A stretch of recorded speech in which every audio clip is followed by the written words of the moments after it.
And it came about when Samuel was old that he appointed his sons judges over Israel. Now the name of his firstborn was Joel, and the name of his second Abijah. They were judging in Beersheba. His sons, however, did not walk in his ways, but turned aside after a dishonest gain and took bribes and perverted justice.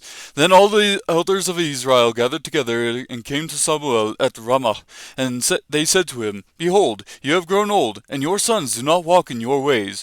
Now appoint a king for us to judge us like all the nations. But the thing was displeasing in the sight of Samuel when they said, Give us a king to judge us. And Samuel prayed to the Lord. The Lord said to Samuel, Listen to the voice of the people in regard to all that they say to you, for they have not rejected you, but they have rejected me from being king over them, like all the deeds which they have done since the day that I brought them up from Egypt even to this day, in that they have forsaken me and served other gods, so they are doing to you also. Now then, listen to their voice. However, you shall solemnly warn them and tell them of the procedure of the king who will reign over them. So Samuel spoke all the words of the Lord to the people who had asked of him a king. He said, This will be the procedure of the king who will reign over you. He will take your sons and place them for himself in his chariots and among his horsemen, and they will run before his chariots.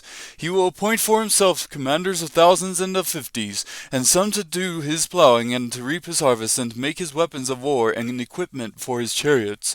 He will also take your daughters for perfumers and cooks and bakers. He will take the best of your fields and your vineyards and your olive groves and give them to his servants. He will take a tenth of your seed and your vineyards and give to his officers and to his servants.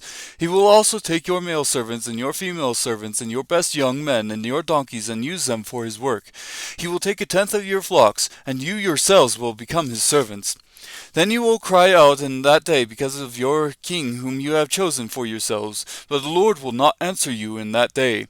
Nevertheless, the people refused to listen to the voice of Samuel, and they said, No, but there shall be a king over us, that we also may be like all the nations, that our king may judge us and go before us and fight our battles.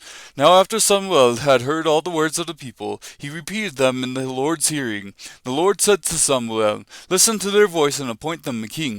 So Samuel said to the men of Israel, Go every man to his city.